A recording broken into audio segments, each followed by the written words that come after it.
This is Daily Flash with Andrea Jackson and Mitch English.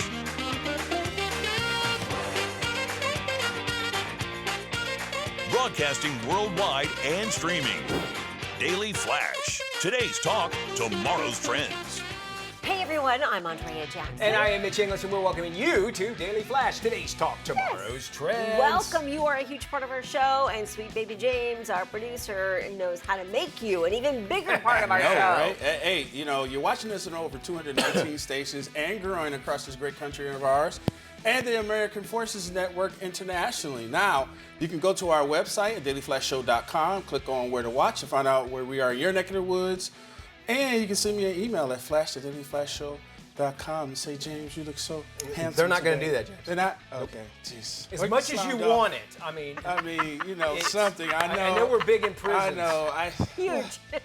All right, I say all that because I want you to comment on my question of the day. Now, the question of the day, what's one place you've been that exceeded your expectations? Ooh, You got one, Jackson? exceeded. I can't think that. I know there was one recently. Mitch, do you have one?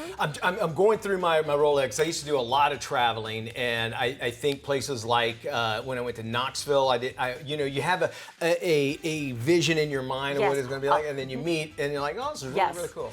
Maine. Maine? Okay. Really? Ever been to the state of Maine? Yeah. I am telling you, it is stunning. Exceeded all expectations. And I tell you what, outside of Portland, Maine, we were looking for one of those lighthouses, which Yeah, happened sure. to be shut down. But there was this parking lot adjacent to the lighthouse, and it was packed with cars.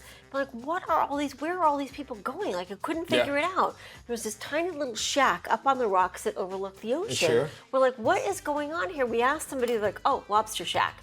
We walked up there. I am telling you, the best lobster roll I've ever had in my life. I believe And it. you sat on the rocks with the ocean. It was unbelievable. wow. I would love that. Unbelievable. Really? Yeah. Okay. Yeah. Exceeded. all I got one is weird. Where at? It was when I was playing football at Wyoming. I'd So love we to go played to against the Wyoming. University of Wyoming. Really? And I stepped off the plane. I was like, oh, it's different here. The air is just like, it's different here. So it was nice. It was beautiful. So, you know, I like riding horses. So, you know, Yeah. It's a gorgeous, I used Wyoming, to that back in the part. day I when I was was smaller. when I got a job out west, and the first week, you live in a hotel and everything, and I remember just waking up looking at the mountains and like of Utah and Salt Lake, and Yeah. I'm like, this is just, I can't Beautiful. believe this. Beautiful. Where have I been my whole life that I've never seen this? And Yeah. there's so much of that we've not done, so it's important to do traveling. Very true. Very true. All right. Well, let us know what you think. What sort of experience or place has exceeded your expectations? Dailyflashshow.com is the website. Flash@dailyflashshow.com is how you can email us or just sound off. Yeah. I want to get your guys' take on this because Okay. you both have you have children. You've experienced this before. Small Pennsylvania church has gone viral after embracing a policy that welcomes noisy kids in worship.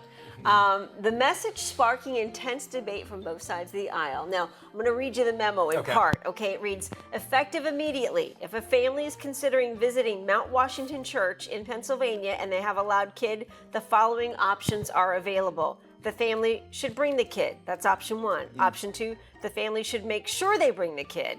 Option 3, the family must see to it that they bring the child. And option 4, kids are welcome and expected. The memo adds that children's noise is not a distraction, but evidence of life, growth, and the future of the church. It concludes, if your child makes noise, you are not bothering us, you are blessing us. Policy enacted, no exceptions. Another widely circulated line captured the same sentiment. If your church services aren't crying, they're dying. So the memo, which originated at First Baptist Union in Mississippi, was reposted last week by this church in Yorktown, Pennsylvania. Didn't gain national attention until a columnist from the New York Times shared an image of the memo on X saying he loved it. Quickly amassed 1.4 million views, lit up convo, both for and against. What is your take on this when it comes to noisy kids in church? I'm going to tell you, I go to Eatonville, a church in Eatonville, Macedonia. Which, by the way, you should Missionary Google Baptist Eatonville. Church. It's the coolest city. It No, it is. really It's is. cool. Yeah. Great It's the history. oldest black municipality in the U.S. They just got a new mayor. And we have an area for the kids where the kids can go and they have their own. Okay. The kids are watched over and so on and so forth. Or you or you can bring your kids to the sanctuary. And this Sunday, I had to go early morning with my 4-year-old. I put headphones on her, let her watch Zootopia while we were in church. Yeah. Not a peep. Now, I thought she was going to, scream and yell. Not a peep. I like the policy. I understand for some people it could be interruptive, or they're trying to listen to what the pastor is saying and trying to receive the word and so on and so forth. So I kind of like it, but at the end of the day, it's kids. So you like having noisy kids in church? I don't mind it. You don't mind it? I don't mind it. Okay. I don't mind it at all. I grew up in a church that kids would run around. I mean, not like I say run around. Kids were a big part of the church. I grew up Mormon, so you have 12 kids, right? Yeah. I got 5. So, and the solution to that is you just sit in the back. And the reason you sit in the back because the kids are going to get up and walk around, and I get that, and you understand that there's you're talking for them sitting there for an hour or whatever, and not understanding. Yeah, it's very hard. 100%. Yeah. And it's hard for adults. If you're up front, this happened just last Sunday when I went to church. There was a cute little girl, but that's all I was concentrating on was a cute little girl, and the guy was talking, and I was just watching, and they sat up front, and I don't blame them. I'm not mad at them or anything. Right. I can say this though. Something I'm very proud of my son Enzo, where he, in any day, any hour of the week, he's on his cell phone, right? Yeah. The whole time, right? And every time we go to church, I'm on my phone more than he is. Really? He doesn't even touch. I was like, I go, wow. I mean, and I'm not used to that because my natural kids, they if they had phones, they would be on it. And, right. Of course. And now we have like our hymns and stuff on our. And so once you pull it out and you're like, oh, I should check my Facebook now that I've read the song.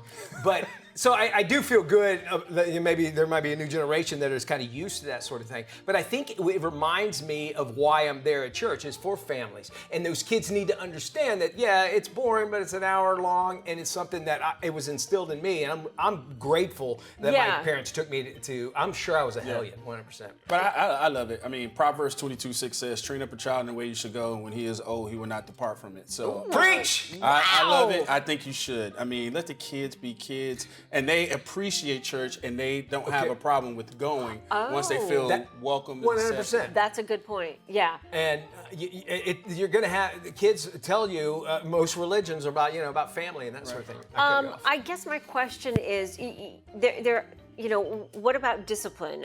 We've talked about this on the show.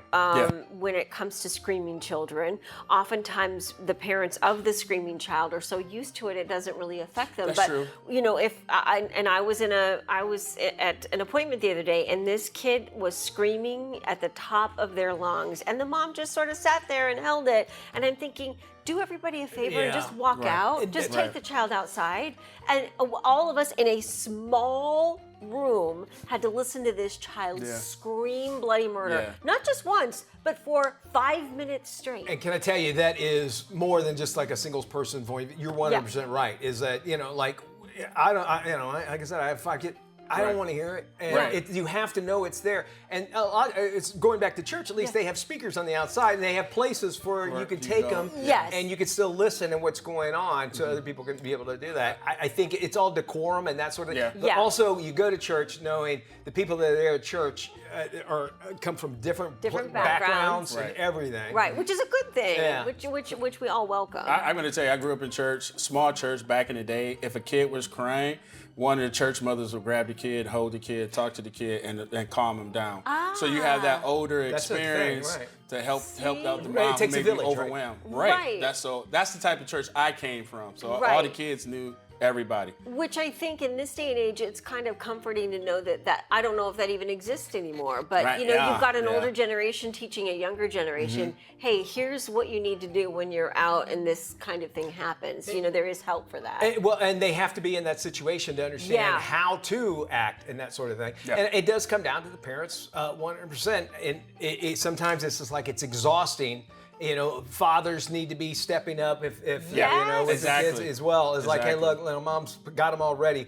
And, besides, take over and go out in the hallway. I'm not a big fan of allowing the iPads and the phones to become the babysitter, but obviously in situations where you've got a screaming child, it does help. It is a pacifier. If they're in front of me, I'm watching Zootopia. That's right. She was quiet as a church mouse. I tell you, she had ADD. I'm like looking at that. Your thoughts on this? love to hear from you. We would love to hear from you Yeah. at flash@dailyflashshow.com. Our website's always up and running for you. Anytime you can leave us a comment. Yep, before we head to break, here is today's Brain Flash question. What is the hardest natural substance on Earth? Ooh, my mom thought it was my head when I was in church. She pulled my head. No. We've got that answer coming up next. More of today's Trends Tomorrow. The actual answer, right? Yes, Okay. yes. Stick around.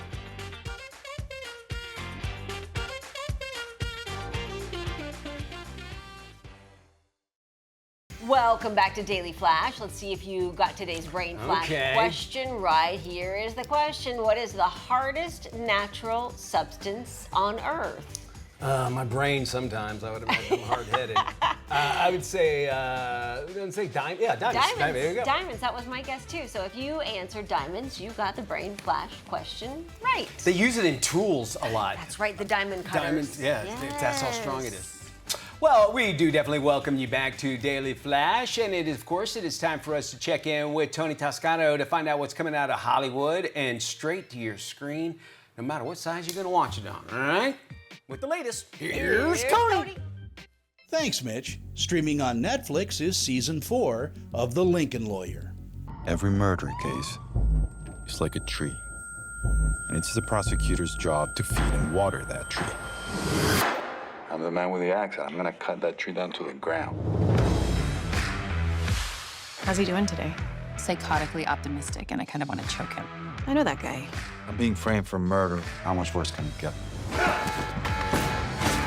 Mickey, one thing I've learned working for you is things can always get worse. Hotshot LA defense attorney Mickey Haller will do whatever it takes to win as he navigates the criminal justice system from his trademark Lincoln Continental. I chatted with series star Manuel Garcia Rulfo. You know, it has its complexities, but it's very easy to follow. It has good cliffhangers. He has a little bit of comedy, you know, a little bit of the thriller, the legal thing. And like I said, I think people are drawn to see a guy that is always struggling with so many obstacles, and he's, you know, blah, blah. So, yeah. In our final seconds we have, driving a 1963 Lincoln Continental has got to be a joy. Oh, I love it. I love it. It's kind of a pain because when you're driving, we're shooting in downtown or whatever, you know, we have to cut constantly or repeat the scene because, you know, people are staring or, you know, always, you know, coming in and, oh, such a nice car. And like, we're shooting, man, wait. but I love it, man. I love it. One of the absolute bright spots on the Netflix menu, The Lincoln Lawyer takes the format of criminal defense to a whole new and gripping level. Again, it's streaming on Netflix and gets an A. It's rated TVMA. Entering its second season on HBO Max is the hit medical series The Pitt. It stars Noah Wyle. And so it begins. Welcome back. Took some time. Plus, who else is going to get this place through the 4th of July? Your replacement came in early. She's just covering while I go on my little sabbatical. I have ideas for improving the department. Okay, well. Want to tell me some more about your ideas? The daily lives of healthcare professionals in a Pittsburgh hospital are examined as they juggle personal crises, workplace politics, and the emotional toll of treating critically ill patients, revealing the resilience required in their noble calling. Why are people drawn to the Pit? That's a great question. I think that there's a little exposure therapy aspect to watching these things where it reassures you by giving you a sense of familiarity. So these aren't totally foreign environments if you should happen to find yourself in one. And they're hope affirming because what you're seeing is really dedicated, intelligent, talented, compassionate people put their own aside to put your broken pieces back together. And it's nice to know that kind of selfless courage and heroism is out there. Capturing life and tragedy in a big city ER, the series is simply one of the best things on any streaming service. Again, The Pit is streaming on HBO Max and gets an A. It's rated TVMA. For the Daily Flash, I'm film critic Tony Toscano. All right, thank you there, Tony. It is time for that one story that's going to make you stop and just say, Mitch, please. You're going to love this one. In a luxury condo complex in Edgewater, New Jersey, dog owners are now required, it's no joke, to register their pet's DNA. Why? Come on. Well, the goal is simple. If someone doesn't pick up after their dog, management can test the poop, match it to the dog, and then hit the owner with a $250 fine. Yes, we have officially reached the point where society where dog poop is being sent to a lab like it's evidence from a true crime podcast. Supporters say it's actually working. There's fewer messes, fewer arguments, and a lot more responsible pet owners out there. Critics say, well, listen, that's a little too much. They're also basically living in a CSI spinoff called Paw and Order Special Canine Unit Crap Scene Investigation. And listen, I love clean common areas, but if your evening walk now feels like you're doing a surveillance with flashlight and notebook, maybe we've actually lost the plot a little bit, okay? The policy's been in place since the building went pet-friendly, and in 2022, management says it's all about accountability. That's fair, but it also a sentence I never thought I'd ever hear used in the same breath is DNA, dog poop DNA, right? With decades spent teaching dogs how to sit. Now we're actually teaching humans how to scoop. And that is Mitch, please. I think I can appreciate them doing that, but taking the DNA is just a little, now that they're invested into their dog, you know what I'm saying? Like, well, I had to pay for this DNA stuff. Now they're invested in it, they're gonna make sure that they don't, just in case they get hit.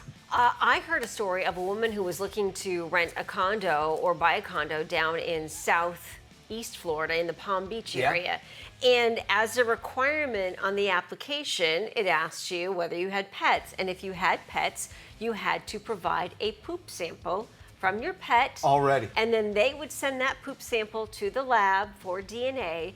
That way, if somebody found poop in the common areas, they could pull up the pet DNA and figure out who the guilty party was who did not pick up after their pet. So this is happening. Okay, but somebody has to go pick it up and then send it in. It's humiliating as it is for me to get the Colon Guard test thing. I got to walk in with UPS store with that big white box. They know what's in it, first off. I know. I don't want it. No way. KSA Entertainment is dedicated to uplifting the communities we serve.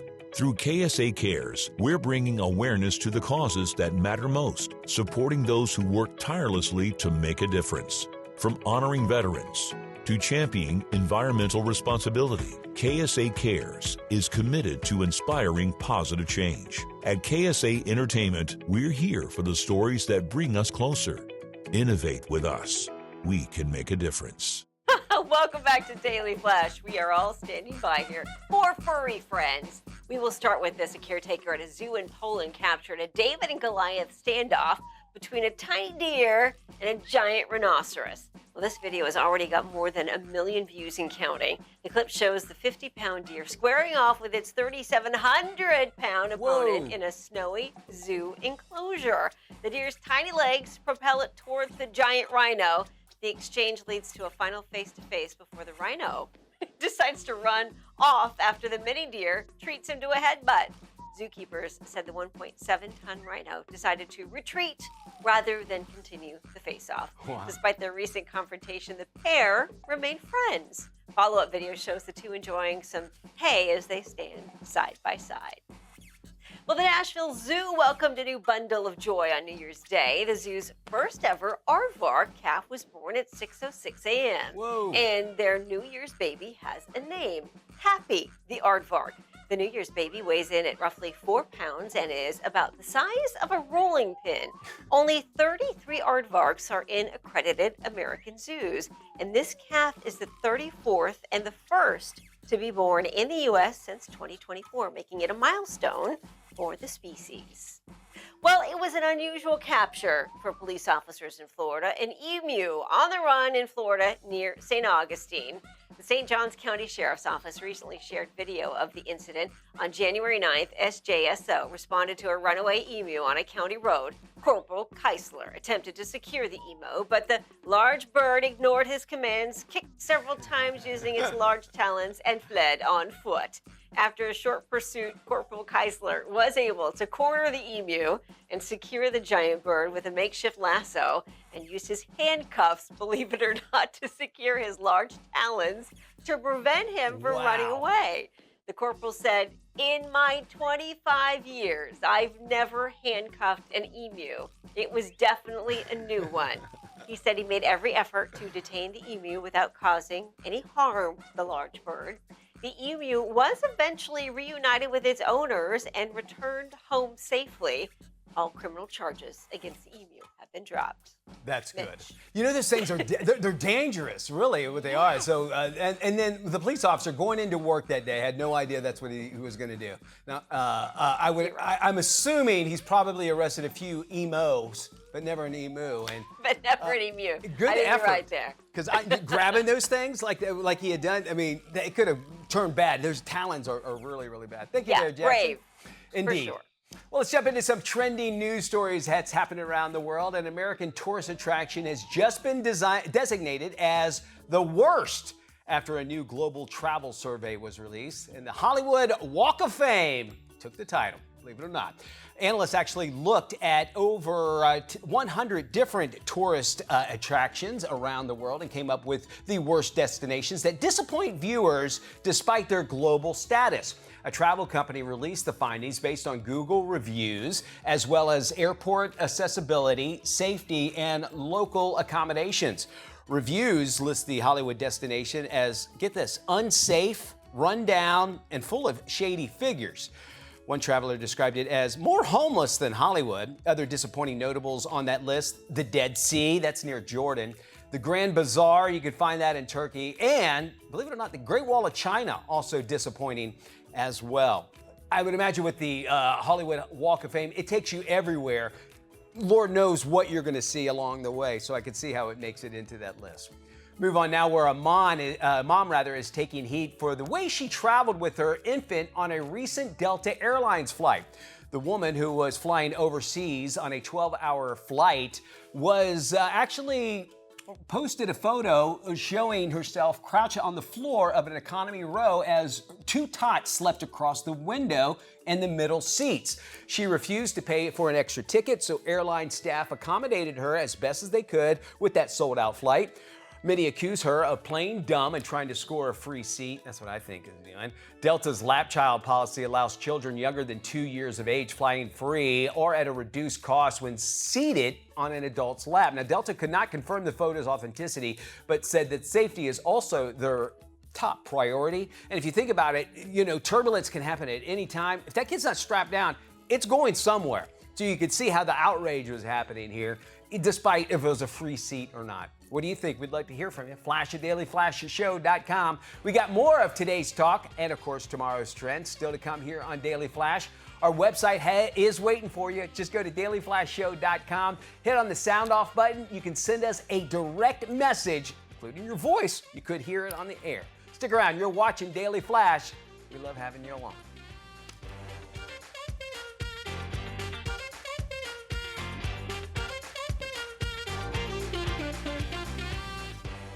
Yeah, we got to get that.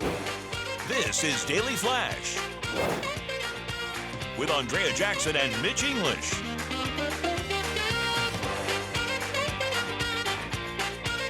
Broadcasting worldwide and streaming.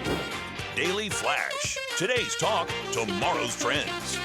Hello, everybody. I'm Mitch English. Hi, I'm Andrea Jackson. This is Daily Flash. Today's trends, tomorrow's talk. Before we do anything, let's check in with our stations across the nation. James Alexander. You're watching us on more than 219 stations and growing across this great country of ours, the American Forces Network internationally. And guess what? You can find out where we are in your neck of the woods by going to dailyflashshow.com and clicking on where to watch, including our social channels. Now, our local friend today comes from Andrea's neck of the woods. Grand Junction, Colorado. Oh, KGJT TV. KGJT TV. All right, I got some great stuff. Grand about Junction. All right. So Grand Junction sits between the Colorado and Gunnison Rivers. Yep. All right. It's the gateway to the Colorado National Monument. Yeah. And the area is known for vineyards and, get this, peach orchards. Now, I thought you can get your peaches from Georgia. I know, You right? know, the fruit and the ladies. Yeah. It turns out you can get them from Colorado, too. Palisade Peaches. Oh, that's the name of Palisades? Palisade is the area, the neighborhood, and that's where the peach farms are. Can I tell you, I've seen, there's like 7 cities across the country that are like Junction City. Out of all of them, Grand Junction is the grandest. It is a Grand Junction. It is. It is. It's a wonderful place. I've driven through there, and your mother lives there, right? Yeah, my mom lives there, so shout out to my mom. Hey, and, what's and up, all, Mama? Hey, Mama. all the folks at Solstice, the senior independent That's living right. There you community. go. There you go. You know, because occasionally they do watch us on their YouTubes. Awesome. You know, Yeah. on their Hey, phones. y'all. Yeah. So hi everybody. I like It is gorgeous because it's, as I was mentioning to James, there's the Colorado National Monument where they shoot a lot of car commercials. There is the Grand Mesa, and then there's the Book Cliff. So it's surrounded by all these beautiful land formations. I am glad that you mentioned about the car commercials because something's going on right now in California where people, listen, they're not making movies there anymore. No, you're right. You know, Yes. you know, it's interesting. Yeah. I watched Nuremberg, and they showed some actual like video, and the guy's like, "I'm from Hollywood, California, and oddly, I've never been. This is the first movie I've been in. If you see the movie, you know what I'm talking about." But they're moving out left and right, and it's not because basically, you know, that it's basically just because the economy there, and there's no really incentives to be have a production in Los Angeles, and it's dropped significantly, as well as other big companies moving out of California because of basically the same reasons. So now these studios are the reason that like Florida, Georgia, even in Oklahoma, into Louisiana, they give them tax incentives. I mean, if you can make a movie here, they know that they're going to be bringing jobs and also gets to show a little bit about the economy. And New Mexico is another city as well. Well, California quit doing that. We're like, well, we're California, you don't need to, and that sort of thing. Well, now they're going back to doing that. They should. There's less jobs there altogether. At one point, Michigan was doing 50% back, and to give you some That's numbers a lot. on that, Yeah. major Hollywood studio film, this is all California, $70 million on average. Top grossing blockbuster film between 200 and 274 million on average. Streaming platform movies, 50 to 88 million. Independent films, up to 3 million. And a daily production cost in California is up to $300,000 per day. Per day. I mean, so you basically outprice yourself in every which way, from the catering to the acting to the producing to the permits. I mean, you name it, it's so expensive and so much red tape to get through just booking a location in California. Not to mention the fact that you're taxed to the end all be all. So half of your pay is already out the door. And so you mentioned a number of companies leaving: Tesla, SpaceX, Chevron, Oracle, X, formerly Twitter, Hewlett-Packard, Charles Schwab, McKesson, Palantir, Blue Diamond Growers closing their Sacramento plant, Levi Strauss laying off hundreds and hundreds of people. So these are all big companies Leaving that are calling, the Golden State.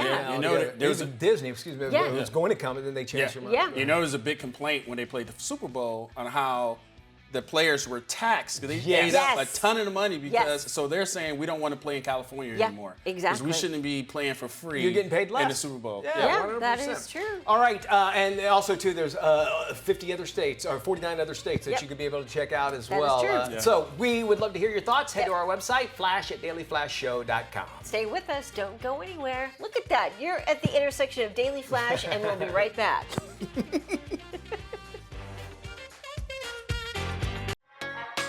Welcome to Life Love Shopping. This is your lifestyle guide from A to Z. If you live it, you love it, or you buy it, we talk about it. And everybody is talking about how much they love this. First Lady Melania Trump is setting records at the box office. Her new documentary, Melania, hit theaters on January 30th. Its opening weekend hauled in $8 million. That's a record for a documentary. Critics weren't fans, but the audience has been showing some serious love for the movie. Ticket sales and rave reviews continue to bring out fans who follow Melania's style, her grace, and admire her role as First Lady.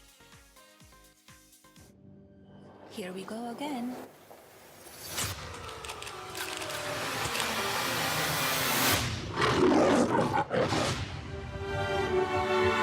You can come in. Come on in. Our proudest legacy will be that of peacemaker. Peacemaker under the fire.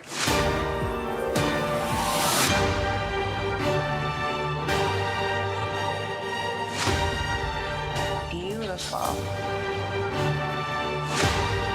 To together with like-minded leaders. We have a voice. Is it safe? It is safe.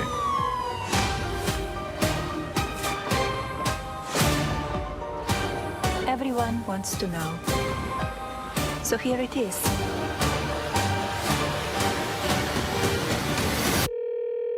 Hi, Mr. President. Congratulations. Did you watch it? I did not. Yeah, I will see it on the news.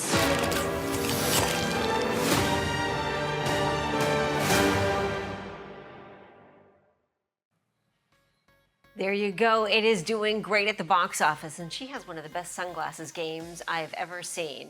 Well, who needs Hinge when you can fall in love with someone who can install a hinge? A Maryland woman had just purchased furniture from Target and needed someone to help lug it up the stairs and put it together. She had hired a couple of guys who refused the job once they realized they had to move the furniture from the ground floor to her upstairs apartment. And to be fair, TaskRabbit does require your project to be in your home and ready for the build.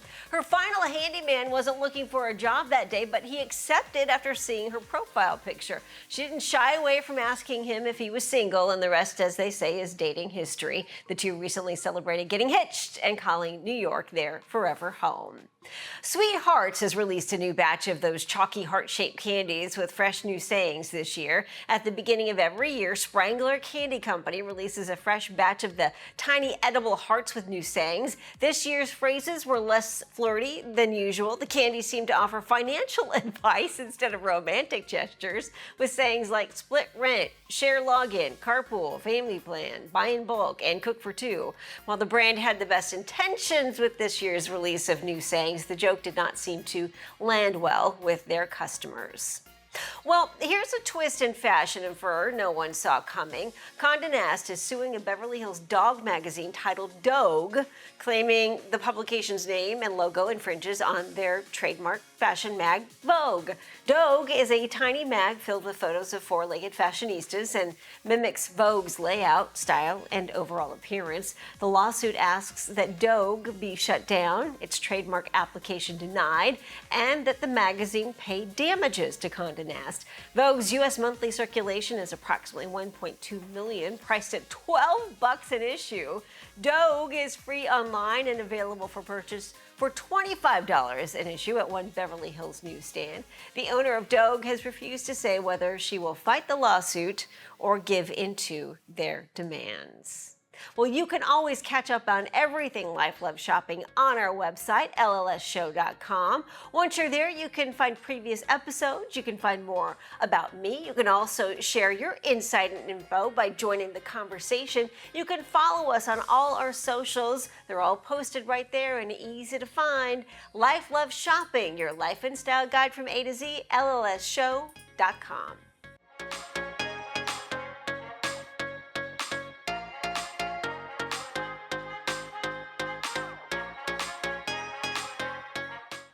It's Heart Health Month, and cold weather can actually put extra strain on your heart. Dr. Tiffany DiPietro joins us with tips to help keep your heart strong through these cold winter months. Yes, as a cardiologist, I always encourage my patients to be proactive about heart health, especially in their 40s and beyond, and especially in colder temperatures. Your heart is one of the hardest working muscles in your body and relies on energy to function properly. Okay, Doc, so what do you recommend? When it comes to supplements, I recommend Cunol Ultra CoQ10. CoQ10 is a key nutrient your body uses to produce that energy at the cellular level, and no part of the body requires more energy than the heart. While our bodies naturally produce CoQ10, those levels do begin to decline with age and can also be affected by some medications. By helping supply the energy the heart needs to function properly, CoQ10 helps support vascular health and healthy blood pressure.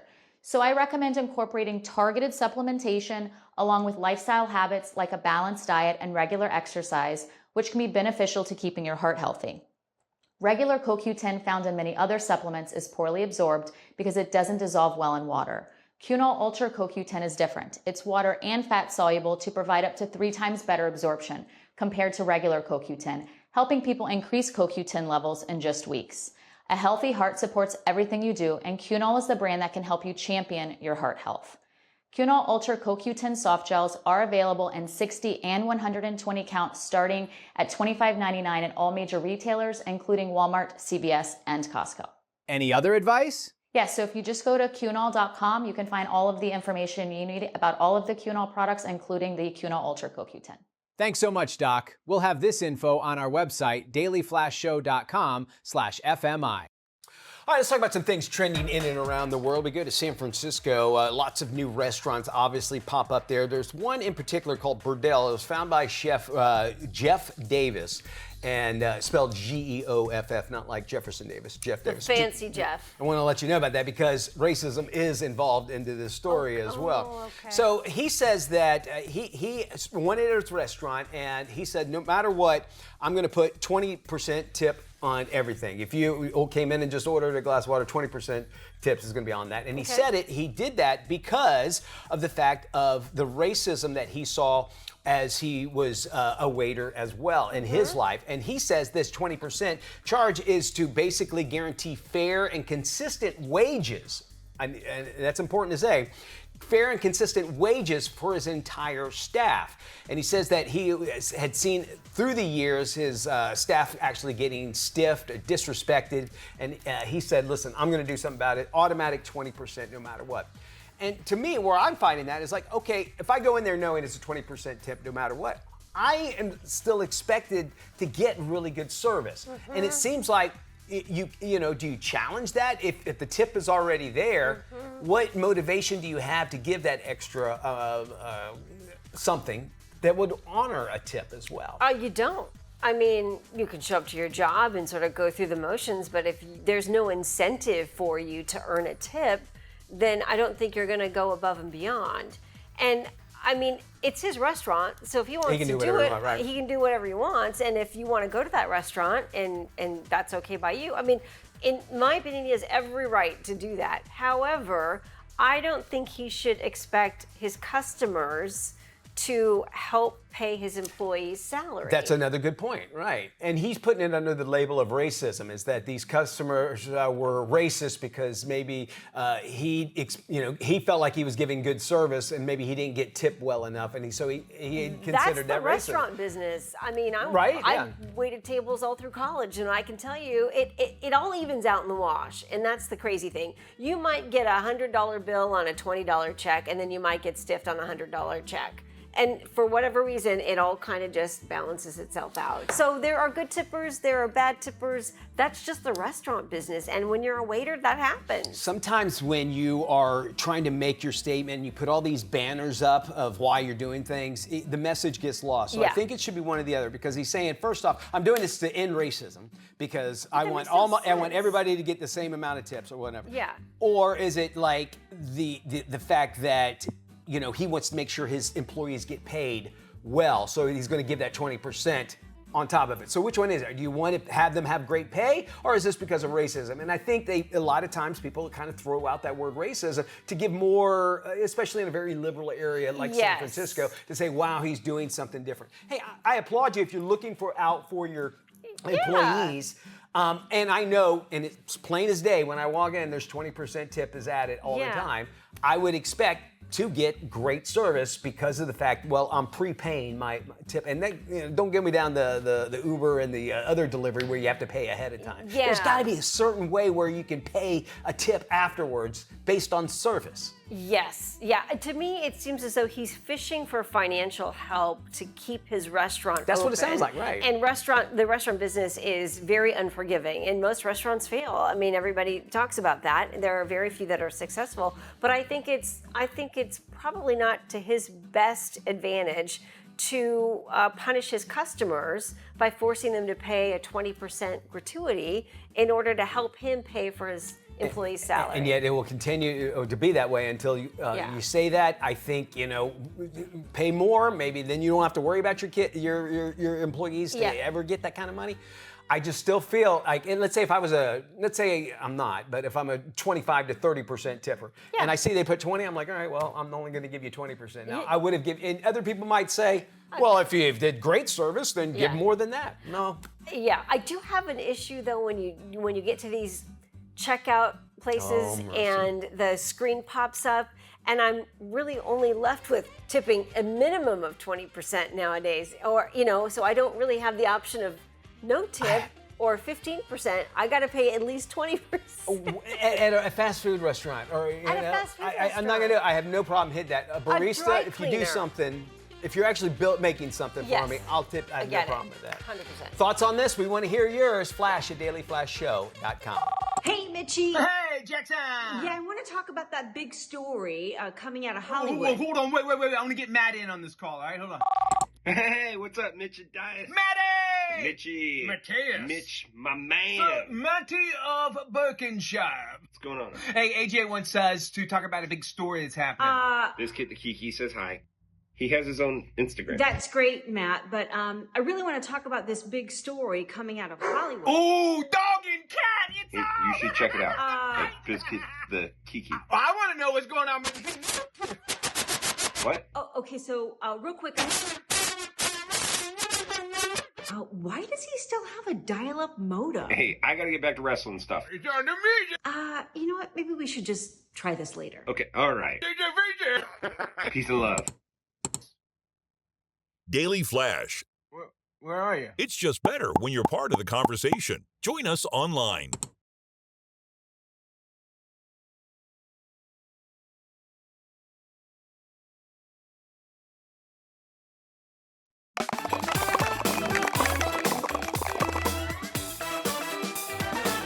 Hey, welcome back to Daily Flash. I'm Mitch English alongside Andrea Jackson. It is Gordon Ramsay as we have never seen him before. In this new docuseries, Ramsay opens the doors to his home and businesses in the lead up to his biggest restaurant venture to date. This is Being Gordon Ramsay. Oh my God, come on. Yeah. I need just one more cushion behind. Do you know, he's like the Princess and the Pea, isn't he? It's just like, there you go. 22 Bishopsgate is the most ambitious project I've ever opened in my entire life. You know I'm scared of heights. No, oh, can you tell me now? 5 businesses under one roof. If Bishopsgate was to fail, yeah, I'm Look how far you can see. People think that they know Gordon. Sadly, it's overcooked a touch. We've gone for the aesthetics over the quality, and we start taking some more risks. He's someone who dreams big. Lads. But you know what? He's just Gordon to me. It's like 30 years since we got together. And Sorry, what a little coffee shop there. Come Are you back, li- hold that moment for one thought. drives me mental. The way Dad is in the kitchen, in a stressful environment, he reacts the way he does for perfection. Run the food, now. He's a very different person to what he is on set. He's just Dad. It is very hard when someone has a job as demanding as Gordon. The roof's not on yet. It looks terrible. How many weeks do we open? 20 weeks. The budget is £20 million, and I'm doing that personally. That's already. Jesus Christ. It's feeling more real. I grew up on a council estate in Daventry. I still remember my school uniform having holes in my second-hand trousers. There's always that needle of fear. You're gonna lose it. I've lost stars, closed multiple restaurants over my career. That's what puts extra fuel in my tank. Sucks! We're looking at an 8-week delay. It is very stressful. This isn't working. Flavours are incredible. Seriously, well done. It's just a little bit too straight-laced. Talented chef, need to dig in. I think I may retire after Bishopsgate. Absolute. There is so much riding on this, reputationally, financially. You have to be better than good. It scares the shit out of me. Holy shiza Manelli! This thing is gonna take... Thanks so much for joining us. We will see you tomorrow. Be good, everybody. Bye-bye.